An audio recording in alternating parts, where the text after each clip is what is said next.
खबर शामिल करते हैं world news. HD Pakistan Mohammad Salim Khokhar की इस रिपोर्ट के मुताबिक आरिफ वाला थाना सदर की हुदूद में मुसल्ला मुल्ज़िमान की दीदा दलेरी, दिन दिहाड़े मेडिकल स्टोर में घुसकर फायरिंग कर दी। गोलियों की तड़तड़ाहट से इलाका में खौफो हरास, लोगों में भगदड़ मच गई। मुल्ज़िमान फरार, CCTV फुटेज मंजर आम पर आ गई।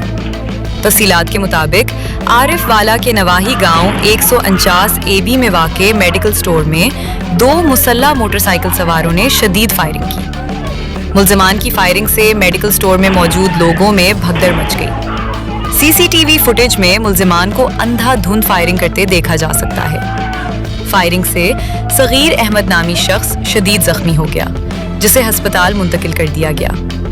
पुलिस ज़राए के मुताबिक वाक़या मुकदमाबाजी की रंजिश पर पेश आया, जिसका मुकदमा दर्ज कर लिया गया है। ताहम मुल्ज़िमान को ताहाल गिरफ्तार नहीं किया जा सका।